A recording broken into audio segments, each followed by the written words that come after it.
Your motorcycle engine is tougher than you think, but it's not indestructible. And if you're new to riding, or just riding wrong, there's a good chance you're doing things that quietly kill your motor, which means you're also killing your wallet. I'm Matthew from Autozium, and today we're diving into 10 horrible riding habits that ruin your motorcycle engine and your bank account. Let's save you some pain. 1. Lugging the engine at low RPMs. Let's talk about one of the sneakiest engine killers that almost every new rider is guilty of: lugging the engine. Now, on the surface, it doesn't seem like a big deal. You're rolling through town in fourth gear, doing 25 miles per hour, and the bike's chugging along. It's quiet, it's smoothish. It feels like you're saving gas, right? Wrong. What's actually happening inside your engine is mechanical suffering. When you're in too high a gear for your speed, your engine is turning over slower than it needs to. It's struggling to produce enough torque to keep the bike moving smoothly. That means more strain on your crankshaft, poor oil circulation to the top end, and added load on your transmission, all while generating a ton of heat in places that don't want it. Think of it like trying to pedal a bicycle in top gear up a hill without standing. You can technically do it, but your knees are going to hate you. Same goes for your engine. You don't have to rev the nuts off your bike, but don't be afraid to let the engine spin freely. Shift down when you're slowing down. Keep your RPMs in the sweet spot, usually somewhere between 3,000 and 6,000 for most bikes, depending on the make and model. Engines are built to run, not groan. So if your bike sounds like it's clearing its throat, chances are you're lugging. Drop a gear. Let it breathe. Your engine and your wallet will thank you later. 2. Revving cold engines. You just fired up your bike. It's early morning. Maybe it's a bit chilly. The exhaust sounds mean, and that throttle's looking real tempting. But hold up. Don't twist it yet. Revving a cold engine is one of the fastest ways to kill it slowly. When you start your motorcycle after it's been sitting, especially overnight, the oil has all drained back into the sump. That means the top end of your engine, the cams, valves, cylinder walls, is basically dry. And metal on metal without lubrication? That's bad news. Now, your oil pump kicks in as soon as the engine turns over. But it takes a moment for that oil to circulate to all the critical parts. It takes a bit longer if it's cold out, and even longer if you're running thicker oil. When you rev a cold engine, you're spinning those dry parts at high speeds before they're protected. It's like running a marathon without stretching first. You might look strong for a second, but you're doing long-term damage. Let your engine idle for 30 to 60 seconds. Don't sit there bouncing off the limiter. Just let it warm up naturally. And once you start moving, keep it gentle for the first 5 to 10 minutes. Give the engine time to reach operating temperature before you ask it to give you everything it's got. Your bike will run better, last longer, and sound smoother doing it. Patience isn't just a virtue, it's a maintenance strategy. 3. Ignoring oil changes. Let's be honest, changing your oil isn't sexy. It's not a stunt. It won't make you faster, but it will keep your engine alive. Your engine oil isn't just there to lube things up. It's doing a ton of work under the hood, or tank in this case. It's cleaning, cooling, sealing, and protecting every single moving part inside your motor. But over time, that oil breaks down. It gets filled with combustion byproducts, tiny bits of metal, heat damage, and grime. It turns into sludge. And sludge? Sludge is death. Old dirty oil doesn't flow right. It loses its viscosity. It can't keep parts cool or protected. It stops forming the thin barrier that prevents metal on metal wear. Suddenly, you're looking at premature bearing wear, cam scoring, or even piston damage, and that's a fast trip to wallet hell. So don't ignore it. Don't assume it still sounds fine, must be okay. Check your oil level and your oil quality. Is it still amber? Or is it dark, gritty, and smelly? Change it on time, based on the hours you ride or the miles you cover. Follow your manufacturer's schedule. Use the right oil grade. Don't cheap out on filters. An oil change costs a few bucks and maybe 30 minutes of your time. An engine rebuild? That's thousands. This is one of those boring things that makes you a better rider. Not just mechanically, but mentally. It means you care. You're paying attention. You're in tune with your machine. Because the most reliable motorcycles aren't the ones that were built tough, they're the ones that were maintained right. 4. Using the wrong fuel. This one feels small until it's not. You pull up to the pump. You're tired. Gas is expensive. The sticker on the pump says 87 octane. And your manual? Well, it says 91. But 87 is a few bucks cheaper. So you go for it. And that's the moment you quietly declare war on your engine. See, octane isn't about power, it's about resistance to knock. Those little explosions that happen before the spark plug fires. That knock or pre detonation creates pressure spikes inside the cylinder.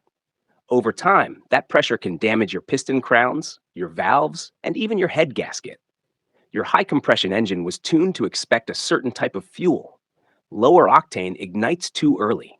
That means less power, poor efficiency, and more heat in the wrong places. Even if you don't hear the knock, it's happening. Now, here's where people mess up. They assume higher octane is always better. That's not true either. If your bike is tuned for 87, don't dump 93 in it thinking you're upgrading.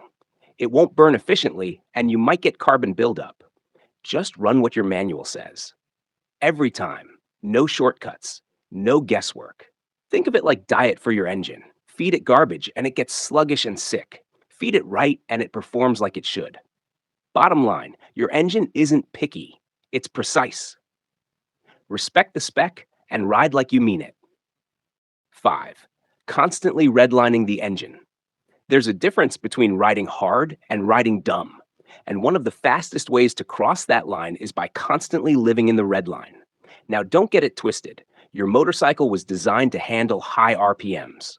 A quick blast through the gears? No big deal. A full throttle sprint now and then? Fine. But if you're pinning the tack to the limiter every ride, especially when the engine isn't up to temp or you're not accelerating with purpose, you're not showing off. You're just shaving life off your motor. When you redline, you're forcing every part of the engine, valves, pistons, crankshaft, bearings, to work at max stress. You're generating massive heat. And over time, that heat cooks your oil, weakens gaskets, and increases the risk of things like valve float or piston slap. Valve float is a sneaky killer.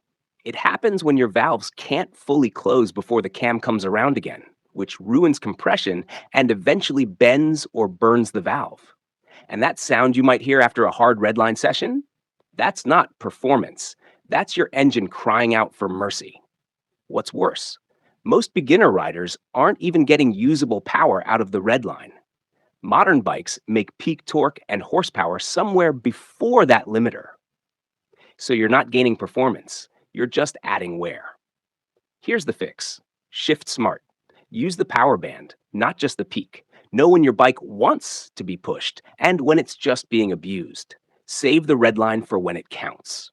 Because an engine that revs cleanly at 9,000 RPM next year is better than one that needed a rebuild at 10,000 RPM today. 6. Poor shifting technique. Shifting isn't just a transition, it's communication. And the smoother you speak that language, the happier your engine and transmission will be. But a lot of riders, especially newer ones, treat shifting like stomping on grapes. Clutch in, boom, slam the lever. Or worse, skip the clutch entirely without mastering the technique. Or the classic, downshift without rev matching and let the engine yank the rear wheel into compliance. All of this beats the transmission up, and it doesn't stop there. In most motorcycles, the engine and transmission share oil. So every time you grind a shift or jolt the drivetrain, you're putting extra stress on the very same internals you rely on for performance. Add enough of that up, and you're looking at prematurely worn shift forks, notchy gear engagement, or even broken dogs on the gear sets. Clutchless shifting, when done properly, is fine. But that's a skill, not a shortcut. It requires timing, throttle finesse, and a good feel for your engine. If you're not confident, use the clutch, and use it smoothly. Don't yank it, and don't ride it like you're dragging a dead fish. Rev matching on downshifts? That's essential. It keeps your rear wheel planted, your chassis stable, and your engine happier under load. Learn to feel the rhythm of the bike. Don't rush the box. Don't force the lever. The goal isn't just to get into gear, it's to glide into it. Because the smoother you shift, the longer your bike lasts, and the more in sync you feel every time you ride. 7. Running the chain too tight or too loose. It might just look like a metal loop spinning around a sprocket, but your chain is one of the most important and overlooked parts of your drivetrain. And if it's not properly adjusted, it's doing way more damage than you think. Let's start with too tight. When your chain has no slack, it's constantly pulling on the output shaft of your engine. Every bump in the road, every twist of the throttle, every rear suspension movement translates into stress on your gearbox bearings, your sprockets, and even the transmission internals. That stress adds up. Output shaft bearings are not cheap to replace. And when they go bad, your whole transmission starts to suffer. Gear dogs wear faster, shifts get clunky, and eventually the engine feels like it's working harder just to maintain speed. Now flip that. What if your chain is too loose? That's a different flavor of chaos. A loose chain can whip, slap the swing arm, hop sprockets, or even derail mid ride. And if that happens while you're on throttle, you're risking a lockup or crash. Plus, inconsistent tension causes jerky power delivery. Your throttle inputs feel unpredictable, which can mess with your timing, especially in corners or while shifting. So, what's the fix? Check your chain slack regularly. Most bikes need about 1 to 1.5 inches of vertical play while you're sitting on the bike or accounting for rider weight. Always refer to your manual. Lube the chain every 300 to 500 kilometers or after rain, and clean it when it gets gritty. Adjustments take less than 5 minutes, and they can save you thousands in drivetrain repairs. A happy chain means a happy motor, so treat it like a vital organ, not an afterthought. 8. Letting the bike sit for weeks with old fuel. Here's a quiet killer that creeps up on a lot of riders, especially in colder months or after a busy stretch where the bike doesn't see much action. Letting your motorcycle sit for weeks with old fuel is like leaving milk out on the counter. Modern fuel, especially ethanol blended gas, starts breaking down in as little as 30 days. When it does, it loses octane, absorbs moisture, and begins forming varnish and gum. What does that mean for your engine? If you've got a carbureted bike, you're risking clogged jets, gummy float bowls, and poor throttle response. If you're on fuel injection, you're looking at gummed up injectors, low fuel pressure, or misfires when you try to start it again. And when you do crank it over, that degraded fuel doesn't combust cleanly. It leaves carbon deposits, increases cylinder wear, and gives you rough starts or no start at all. The worst part? It doesn't just affect the engine, it trashes your fuel system. Rubber seals, O-rings, and fuel lines can swell, crack, or leak because of that ethanol-rich brew gone bad. The fix? If you're not riding for a while, fill the tank and add fuel stabilizer. Run the engine for a few minutes to get it through the lines. Or better yet, ride more often. Even a short 15-minute loop once a week keeps things alive and circulating. And if the bike's sitting long term, drain the tank and carbs. Disconnect the battery. Store it right. Fuel should be firepower, not sabotage. So don't let laziness cost you a spring full of no starts and breakdowns. 9. Cheap air filters and dirty intakes. Let's talk about air for a second, just air. Your engine is basically a giant air pump. It sucks in air, mixes it with fuel, compresses it, ignites it, and pushes you forward with exploding horsepower. And yet, most riders treat their air filter like a suggestion instead of a priority. Running a dirty air filter? That's like forcing your bike to breathe through a pillow. You're starving the engine. Less air means incomplete combustion. Incomplete combustion means carbon buildup. Carbon buildup means early valve wear, gunked up pistons, and a motor that feels sluggish even when you twist the throttle. Now let's talk about the cheap filters, the ones you grab online because they look just like OEM and cost half the price. Bad idea, really bad. Many cheap filters don't seal properly. They let dust and grit sneak into your engine. And every speck of dirt that makes it past your filter is like sandpaper scraping at high RPM inside your cylinders. You may not notice it immediately, but over time the wear is real. Scored cylinder walls, eroded valves, contaminated oil. And once that damage starts, you're looking at a serious teardown. The solution? Simple. Use high-quality filters, OEM or reputable aftermarket brands like K&N, DNA, BMC. Clean them if they're reusable. Replace them if they're paper. And inspect the intake tract while you're in there. Mice, leaves, even bugs can sneak in and restrict airflow.